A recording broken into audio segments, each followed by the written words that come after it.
अस्सलाम वालेकुम students, welcome to Shifas academy. आज हमारा टॉपिक है क्लास 9 बायोलॉजी के chapter number 4 cell and tissue के इम्पॉर्टेंट एमसीक्यूज, बुक के एमसीक्यूज और पास्ट पेपर के एमसीक्यूज। ठीक है, तो स्टार्ट करते हैं। सबसे पहले एमसीक्यूज है, what is the function of rough endoplasmic reticulum. हम इस चैप्टर में रफ एंडोप्लाज्मिक और स्मूथ एंडोप्लाज्मिक रेटिक्यूलम पढ़ चुके हैं। सबसे पहले एंडोप्लाज्मिक रेटिक्यूलम जो है एक ट्यूब लाइक चैनल होता है। ठीक है, और इसमें क्या होता है, उसमें दो तरह की इसकी टाइप्स हैं, एक है रफ है और एक है smooth. Rough endoplasmic smooth endoplasmic reticulum जो है हमारी बॉडी के अंदर जो है वो फैट्स या फिर स्टीरॉइड, ठीक है, स्टीरॉइड भी फैट्स को ही कहते हैं, ठीक है, उसको बनाने का काम करता है। जबकि रफ एंडोप्लाज्मिक रेटिक्यूलम के पास होते हैं राइबोसोम्स, छोटे छोटे दाने नुमा स्ट्रक्चर लगे हुए होते हैं उसकी ट्यूब के ऊपर। और ठीक है, तो उसको हम इसी वजह से वो राइबोसोम्स की वजह से वो बनाता है प्रोटीन। ठीक है, तो इसका ये 2021 में एमसीक्यू आ चुका है। तो इसका फंक्शन क्या है रफ एंडोप्लाज्मिक रेटिक्यूलम का? Aerobic respiration, intracellular digestion, synthesis of steroid, synthesis of protein. Aerobic respiration मतलब कि जो मतलब ऑक्सीजन की मौजूदगी में ग्लूकोज को तोड़ना। ठीक है, तो ये तो इसका काम नहीं है। इंट्रासेलुलर डाइजेशन मतलब सेल को खाने का काम करना, ये भी इसका काम नहीं है। Steroid, synthesis of steroid, steroid मतलब फैट्स को बनाना, तो ये स्मूथ एंडोप्लाज्मिक रेटिकुलम का काम है। और डी क्या है? Synthesis of protein. ठीक है, तो रफ एंडोप्लाज्मिक का काम क्या है? Synthesis of protein. तो ऑप्शन डी हमारा करेक्ट ऑप्शन है। ठीक है, नेक्स्ट क्या है हमारे पास? ये मॉडल पेपर का एमसीक्यूज है और ये बुक में भी है। ठीक है, और ये इंपॉर्टेंट भी है। मॉडल पेपर का है क्या है? All the postulate of cell theory. हम सेल थ्योरी को डिस्कस कर चुके हैं हमारे प्रीवियस लेक्चर में कि सेल थ्योरी जो है, ठीक है, उसकी जो मेन पोस्टुलेट का मतलब होता है मेन पॉइंट्स जो हैं, उनमें से ये तीन जो है उसमें सेल थ्योरी के पॉइंट्स हैं और जो एक है वो सेल थ्योरी का पॉइंट नहीं है। ठीक है, तो हम देखते हैं वो कौन सा है। New cell is drive from pre existing cell. Option A है कि जो पुराने सेल जो नए जो सेल बनेंगे वो पुराने सेल को इस पुराने सेल के अंदर से ही प्रोड्यूस होंगे। तो ये तो सेल थ्योरी का पोस्टुलेट है। सेकेंड है cell does not contain the heredity material. Heredity material का मतलब होता है डीएनए, मतलब कोई ऐसा मटेरियल जो वालदेन से औलाद में या फिर ऑफ स्प्रिंग्स में मुंतकिल हो रहा होता है। ठीक है, जिसकी वजह से हम जो है अपने वालदेन की से कुछ कुछ रिजेंबल कर रहे होते हैं, उनसे मतलब उनसे उनके जैसे लग रहे होते हैं। फॉर एग्जांपल जैसे उनकी हाइट, उनका कलर, ठीक है, ये सब जो है हम हमें किस तरह से आ रहा है? हमारे वालदेन के डीएनए के थ्रू हमें ट्रांसफ़र हो रहा है। ठीक है, तो ये कह रहे हैं कि सेल तो है, जो सेल के अंदर ऐसी कोई चीज़ है ही नहीं, तो ये क्या है? गलत है, ये तो सेल थ्योरी का पोस्टुलेट है ही नहीं। सेल थ्योरी ने तो कहा था कि हेरिडिटी मटेरियल होता है, ठीक है, in the form of DNA की शक्ल में। सी है all the living organism are made up of one और मोर सेल। जितने भी लिविंग ऑर्गेनिजम्स हैं वो एक या एक से ज़्यादा सेल से बने हुए हैं, तो ये बात सही है। डी क्या है? Cell is the fundamental unit of life. जितनी भी जिंदगी होगी जो भी जिंदगी है, जिनके पास लाइफ मौजूद है, जितने भी ऑर्गेनिज्म है वो बने हुए हैं सेल से, तो ये बात भी सही है। तो इसमें से कौन सा पोस्टुलेट जो है, कौन सा मेन पॉइंट जो है वो सेल थ्योरी का नहीं है? वो है ऑप्शन बी कि cell does not contain the heredity material. ठीक है, ये क्या है? ये ऑप्शन गलत है। नेक्स्ट आते हैं बुक का एमसीक्यूज है आपका, which process allow movement in and out of the cell. तो इसमें कह रहे हैं कि इनमें से कौन सा प्रोसेस है जिसमें से सेल के अंदर भी जा सकती हैं चीज़ें और बाहर भी आ सकती हैं। ठीक है, तो पहला है ऑस्मोसिस।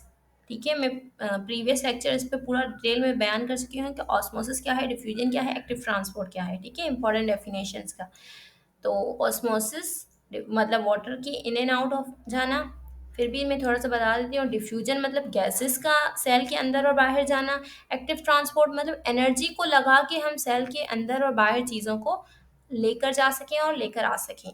तो ये तीनों जो है, तीनों के तीनों प्रोसेस में सेल के अंदर भी चीज़ें जाती हैं और बाहर भी आती हैं। तो ऑप्शन डी हमारा जो है वो करेक्ट है, 1, 2 एंड 3। ठीक है, नेक्स्ट है, ये 2022 में एमसीक्यूज आ चुका है, सेलेक्ट द मिसमैच। इसमें से कौन सा जो ऑप्शन है वो मिसमैच है? मतलब कि फॉर एग्जांपल ये हमारे पास चार जो हैं ऑर्गेनेलीज दिए हुए हैं, ठीक है, और उनके फंक्शन लिखे हुए हैं।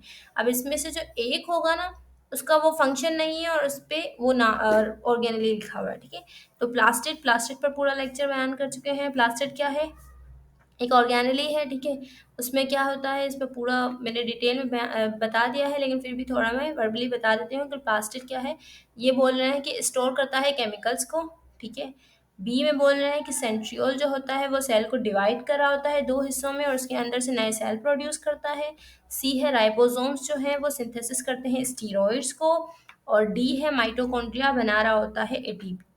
तो हम चारों को पढ़ चुके हैं। प्लास्टिड तो केमिकल को स्टोर करता है कि ये सही है। सेंट्रियोल जो है वो सेल को डिवाइड करता है, ये भी सही है। ऑप्शन सी है राइबोसोम्स। इससे पहले मैं एमसीक्यूज में बता चुकी हूँ कि राइबोसोम्स क्या होते हैं। एंडोप्लाज्मिक रेटिकुलम की दो टाइप्स है, स्मूथ और रफ, ठीक है। स्मूथ में क्या होता है, राइबोसोम्स नहीं होते, मतलब वो दाने नुमा स्ट्रक्चर जो राइबोसोम्स होते हैं वो स्मूथ के पास नहीं होते, जबकि रफ के पास होते हैं। इसी वजह से रफ एंडोप्लाज्मिक रेटिकुलम क्या कर रहा होता है, प्रोड्यूस कर रहा होता है प्रोटीन को। अब यहाँ पर लिखा हुआ है राइबोसोम्स जो है वो बना रहे होते हैं स्टीरॉइड, मतलब फैट्स बना रहे हैं। तो ऐसा कुछ भी नहीं है, राइबोसोम जो है वो प्रोटीन बनाने का काम करता है, ठीक है। तो इस वजह से ऑप्शन सी जो है वो हमारा मिसमैच है, ठीक है। इसका आंसर क्या है इस एमसीक्यूज का, ऑप्शन सी है। राइबोसोम जो है वो सिंथेसिस नहीं करते स्टीरॉइड को, इसी वजह से ऑप्शन सी हमारा करेक्ट है, ठीक है। और माइटोकॉन्ड्रिया एटीपी बनाता है, ये बात सही है, ठीक है। नेक्स्ट ऑप्शन, नेक्स्ट एमसीक्यूज है cell organelle found in animal cell and help intracellular digestion. Cell के अंदर बहुत सारे ऑर्गेनलीज हैं, हमें पता है। जिस तरह के एक इंसान के अंदर क्या होते हैं, बहुत सारे ऑर्गन्स होते हैं, हार्ट, ब्रेन, ठीक है। इस तरह से सेल जो छोटा स्ट्रक्चर है, तो उसके अंदर जो चीज़ें हैं उनको हम ऑर्गेनलीज कहते हैं, ठीक है। अब कह रहे हैं कि सेल ऑर्गेनलीज जो है एनिमल सेल के अंदर जो होते हैं ना, सेल एक ऑर्गेनली है जो काम कर रहा है सेल को खाने का। तो बताएं इसमें से कौन सा जो ऑप्शन है जो है वो ऑर्गेनली है जो सेल को खाने का काम करता है। तो lysosomes, ribosomes, mitochondria, Golgi apparatus। Lysosomes, ribosomes सबसे पहले बी है। राइबोसोम्स क्या होते हैं, राइबोसोम्स मैंने पहले ही बता चुकी हूँ कि राइबोसोम्स प्रोटीन को बनाने का काम करते हैं, तो सेल को खाने का काम तो नहीं करते, तो ऑप्शन बी नहीं है हमारा। ऑप्शन सी है माइटोकॉन्ड्रिया, हम पहले पढ़ चुके हैं कि माइटोकॉन्ड्रिया बना रहा होता है एनर्जी, तो ये भी नहीं है। गोल्जी अपरेटस, गोल्जी अपरेटस जो है वो चीज़ें जो आती हैं उसको पैक करने का काम करता है। फॉर एग्जाम्पल अगर प्रोटीन आई है तो उसको पैक करेगा, ठीक है, तो गोल्जी भी नहीं है। और ए क्या है, लाइजोसोम। तो लाइजोसोम क्या है, वो स्ट्रक्चर, वो ऑर्गेनली है जो सेल को खाने का काम कर रहा होता है, ठीक है, और ताकि जो है हमें एनर्जी मिल सके। फॉर एग्जांपल हम जब फास्टिंग में होते हैं, ठीक है, रोज़े की हालत में होते हैं, उस वक्त लाइसोसोम अपना काम कर रहा होता है और सेल के अंदर जो फजूल सी चीज़ें होती हैं या ज़्यादा एक्स्ट्रा जो होती हैं उनको खाकर हमें एनर्जी दे रहा होता है और हम इस तरह से सर्वाइव करते हैं, ठीक है। तो इंट्रासेल्युलर डाइजेशन मतलब सेल को अंदर से खाने का काम कर रहा होता है लाइसोसोम। ऑप्शन ए करेक्ट है, ठीक है। नेक्स्ट है मॉडल पेपर का MCQ, stress the correct pathway of protein produce from protein factories. इसमें से हमें क्या करना है, इसमें से हमें एक पाथवे बयान करना है जो प्रोटीन फैक्ट्री, मतलब प्रोटीन फैक्ट्री हम किसको कहते हैं, राइबोसोम्स को, ठीक है। उस प्रोटीन फैक्ट्री में से प्रोटीन को प्रोड्यूस करे, ठीक है। तो ऑप्शन ए है rough endoplasmic, R E R का मतलब होता है रफ एंडोप्लाज्मिक रेटिक्यूलम।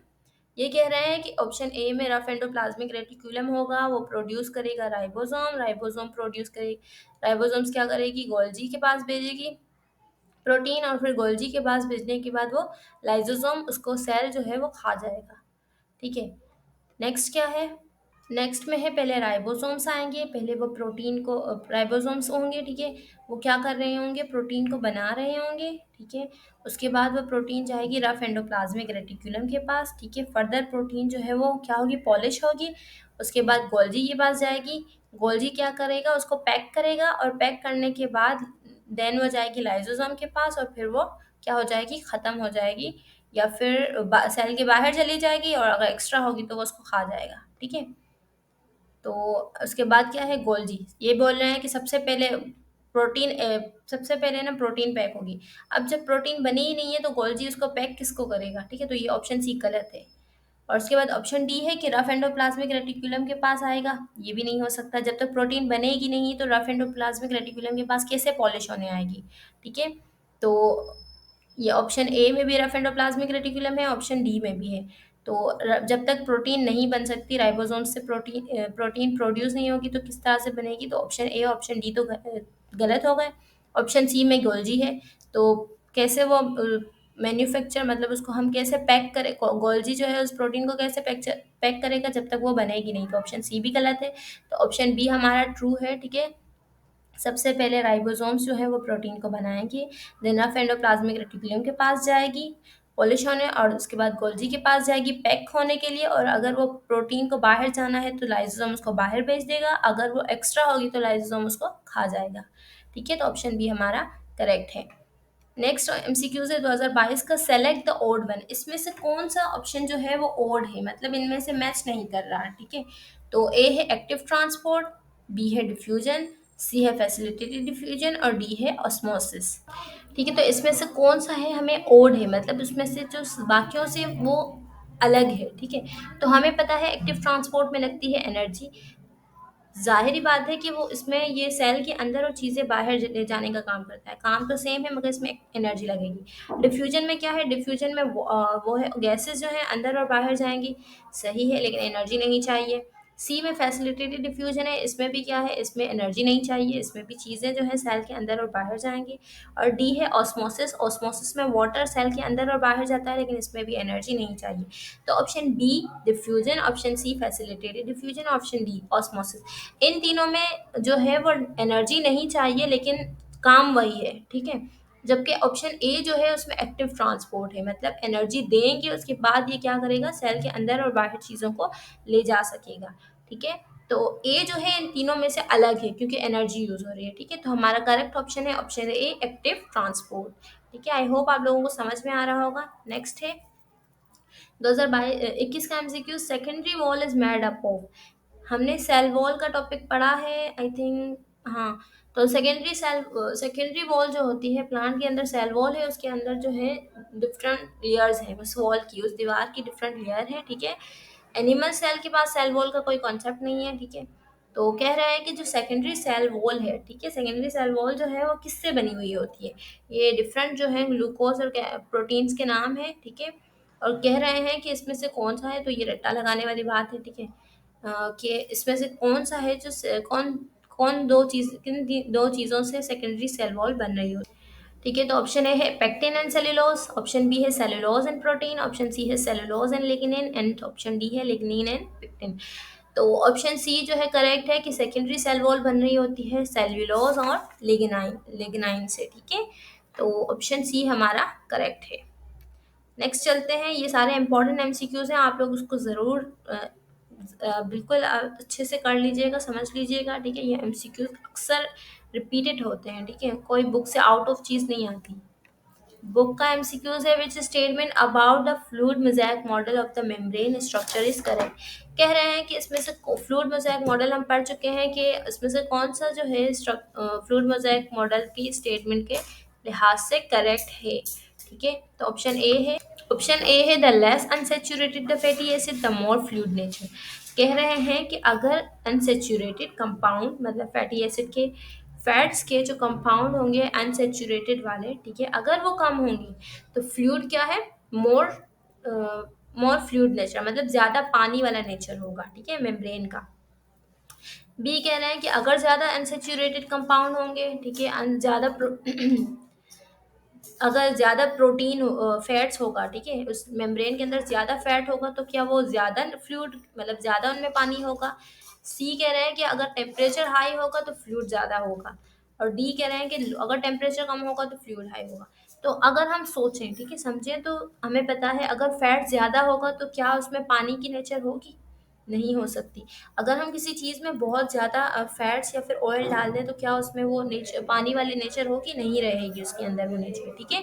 तो अगर तो इसका ऑप्शन ए करेक्ट है कि जितना लेस अनसेचुरेटेड फैटी एसिड होगा, जितना कम फैटी एसिड होगा मेम्ब्रेन के अंदर, उतना ही ज़्यादा वो मेम्ब्रेन जो है फ्लूइड पानी वाली नेचर की होगी, हरकत करने में उसको आसानी होगी, ठीक है। तो ये स्टेटमेंट क्या है, फ्लूइड मोज़ेक मॉडल की मेम्ब्रेन स्ट्रक्चर की स्टेटमेंट है, ऑप्शन ए करेक्ट है, ठीक है। ये भी आप लोग अच्छे से याद रख लें कि जितना अनसेचुरेटेड फैटी एसिड कम होगा उतना ही ज़्यादा फ्लूइड नेचर होगी। नेक्स्ट है बुक का MCQs, what is the responsible for the highly resolution of the electron microscope. इसमें से कह रहे हैं कि अगर हमें हाई रेजोल्यूशन करनी है, ठीक है, इलेक्ट्रॉन माइक्रोस्कोप की, तो वो किस चीज़ से डिपेंड कर रही होती है, रिस्पॉन्सिबल वो कौन सी चीज़ है। सबसे पहले है हाई मैग्नीफिकेशन। ठीक है, तो कह रहा है कि हाई मैग्नीफिकेशन का मतलब ये होता है कि जो हम इमेज है, ठीक है, जिस तरह से हम कैमरे में क्या कर रहे होते हैं, कैमरे में है हम जो है इमेज को क्या कर रहे होते हैं, बड़ी कर रहे होते हैं। ठीक है, तो मैग्नीफिकेशन का मतलब होता है उस इमेज को बड़ी कर देना, जूम कर देना। ठीक है, तो जूम करने से क्या वो साफ होगी, क्लियर नजर आएगी? बिल्कुल ऐसा नहीं है, जूम करने से ब्लर हो जाती है। ठीक है, हाँ, अगर उसकी रेजोल्यूशन पावर अच्छी है तो वो जूम करने से भी वो क्लियर दिखाई देती है। ठीक है, लेकिन माइक्रोस्कोप की अगर हमें किसी चीज़ को क्लियर देखना है तो उसको जूम करने से नहीं दिखेगी। ठीक है, बी है short wavelength of the electron beam. अगर हम जो इलेक्ट्रॉन माइक्रोस्कोप में डाल रहे हैं, ठीक है, अगर हम इलेक्ट्रॉन जो माइक्रोस्कोप में हम क्या करते हैं, इलेक्ट्रॉन माइक्रोस्कोप में इलेक्ट्रॉन गुजारते हैं, जबकि लाइट माइक्रोस्कोप में लाइट को गुजारते हैं। ठीक है, अगर हम इलेक्ट्रॉन माइक्रोस्कोप में इलेक्ट्रॉन को ज़्यादा गुजारेंगे, ठीक है, मोर वेवलेंथ का मतलब होता है स्पीड। ठीक है, ज़्यादा तेज़ी से गुजारेंगे तो हमारी रेजोल्यूशन जो है, हमारी जो इमेज आएगी वो क्लियर होगी, मोस्ट क्लियर होगी। ठीक है, तो ऑप्शन बी सही है। ऑप्शन सी भी देख लेते हैं, यूज़ ऑफ हैवी मेटल। ज़्यादा भारी मेटल को यूज़ करेंगे तो हमारी रेजोल्यूशन को उससे कोई वास रेजोल्यूशन का कोई उससे कोई लिंक नहीं है। Very thin section. अगर हम जो चीज़ जिस चीज़ की हमें इमेज निकालनी है उसको हम बहुत ही थिन, उसका जो सेल है, फॉर एग्जांपल अगर हम प्याज का सेल ले रहे हैं, ठीक है, तो उसको हम बहुत ही पतला लें, मतलब उसको बिल्कुल एक लेयर लें तो उसकी रेजोल्यूशन अच्छी होगी, तो ऐसा भी कुछ नहीं है। अगर हमें रेजोल्यूशन मतलब उसकी इमेज जो है वो ज़्यादा क्लियर चाहिए, बिल्कुल साफ चाहिए, तो हमें उस पर जो इलेक्ट्रॉन जो हम गुजार रहे हैं उसकी स्पीड को हमें तेज़ करना पड़ेगा। ठीक है, तो ऑप्शन बी करेक्ट है, short wavelength for of the electron beam. ठीक है, sorry, short wavelength of the electron beam मतलब उसकी वेवलेंथ जो है उस इलेक्ट्रॉन की वेवलेंथ जो है उसको हमें कम करना पड़ेगा। ठीक है, नेक्स्ट जो है ख़त्म हो गया। ठीक है, लास्ट था ये हमारा। आई होप आप लोगों को समझ में आ गए होंगे, ये सारे एमसीक्यूज मोस्ट इंपॉर्टेंट हैं, आप लोग इसकी अच्छे से तैयारी कर लें ताकि बोर्ड एग्जाम पे आपके एमसीक्यूज जो हैं वो अच्छे से आप लोगों के सही से क्लियर हो सके। बुक एमसीक्यूज हमने और पास पेपर के और इम्पॉर्टेंट एमसीक्यूज सारे हमने कर लिए हैं। अगर कोई क्यूरी हो तो आप लोग मुझसे कमेंट बॉक्स में पूछ सकते हैं, और ज़्यादा से ज़्यादा अगर आपने चैनल को सब्सक्राइब नहीं किया तो चैनल को लाइक एंड सब्सक्राइब कर दें। Thanks for